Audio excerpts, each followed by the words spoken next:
Hello, everybody. I've been posting videos, and I realized that I haven't actually talked about the car at all since I've got it. So, um, I wanted to take a few minutes to do that. Really. So this, most people will know, especially if you're watching this video, you're likely going to be looking for it. It's a 1982 Datsun Nissan 280ZX. Um, I got this car about 6 to 8 months ago, roughly. And it had, from what I'm told anyway, it had been garaged most of its life. It did spend one summer out in the Arizona summer, so monsoons probably got to it at least once, if not a few times. And the car has been garaged otherwise, I was told. What I have also been told, because I received this car not running, and it was already partially taken apart, so the valve cover was off, and the cam was taken off. Yeah, the cam was taken off as well already, and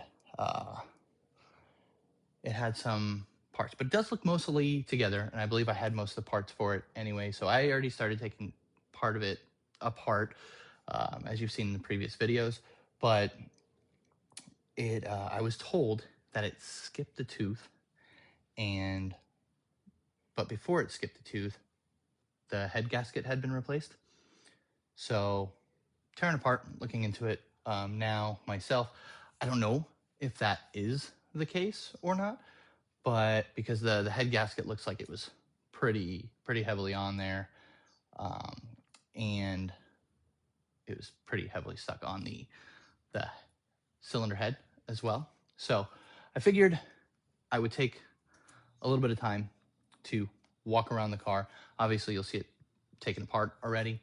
Um, Still making movement on that. Things have been going a little bit slower the last few weeks as funds are a little bit tight, and I'm still waiting on parts, ordering parts, and needing to do the heavy work, which is a lot of valve lapping and installing new valves. Because when I tested the valves, it had been leaking, like literally putting water in the valve, just a stream coming out of it. So at least one valve, if not many of the valves, had some sort of leaking going on, which tells me that it likely interfered or hit the valve some way. So there might be a micro bend in the valves. So I just ordered new ones, nothing huge to spend like $150 or so on some new valves.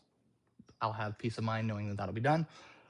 What we're going to do at this point, once we're done with the valve work, is we're going to take it to the machine shop and have the head milled, and then I'm not gonna have the deck, the engine block deck milled or anything like that. I'm gonna keep it clean. I do plan. So I'm gonna be doing honing on the cylinder walls. Like I said, when running my fingernails along it, there's no gouging, scarring, anything along the line. So we'll freshen it up a little bit. The engine, I believe, has, well, the car itself has 123,000 miles on it, actually closer to 124K. So not bad all in all for a car. It does have rust like I've showed in previous videos. So obviously the most common spots here among the windshield, the top doesn't have much. Might obviously find more when I start to take this stuff off. The windshield has to be replaced as well. So progress is slow, but it's happening. I will be converting this to turbo, like I said. But yeah, let's take a walk around the car. I'll probably open up the trunk because I had to take a lot of stuff out of it as well. So let's do that. All right. So as I've shown in previous videos, here's the block.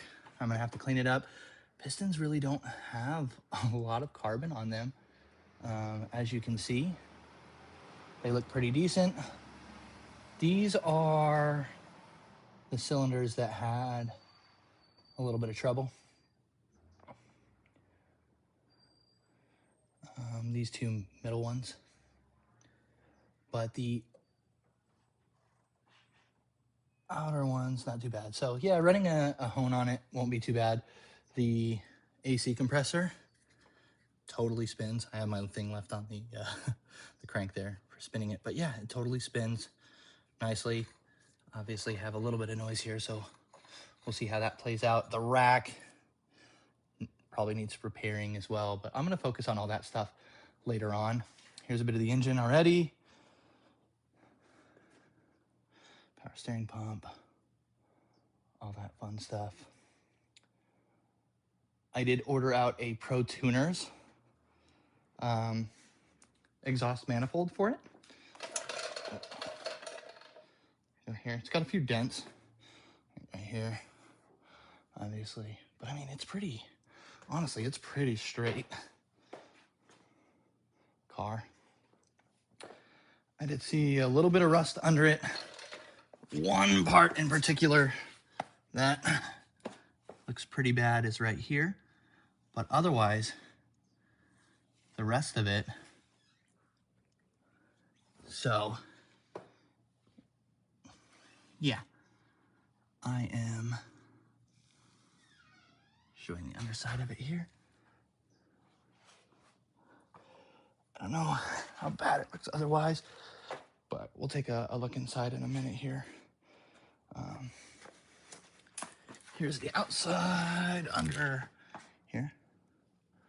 Oh, Magnaflow exhaust, nice. Nice and rusty there, but this is not my work. It's whoever had it before me. Diff looks a little bit gunky down there, so I'll probably have to look at that, open it up, see what's going on there. Everything else, otherwise, looks pretty decent, honestly. Especially for an 82. Come in here, let me see. We'll get inside it and take a look here. Here's my door cards. This is coming loose a little bit there. Obviously that.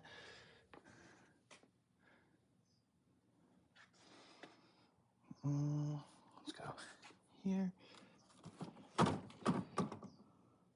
It looks like carpet has already been torn out of this and kind of replaced in a little bit of parts. But like,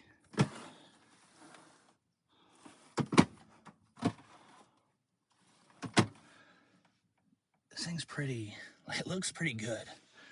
I found that when I cleaned out the back. Headliner looks to have been redone as well.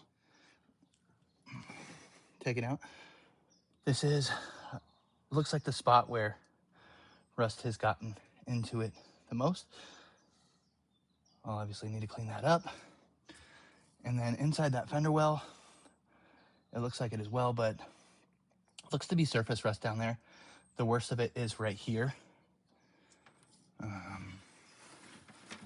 Here's my fuel pump area. Oh, come on. So I'm gonna be taking that apart.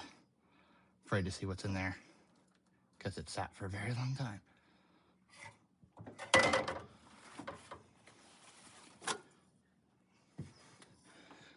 But yeah, that's a bit of the car.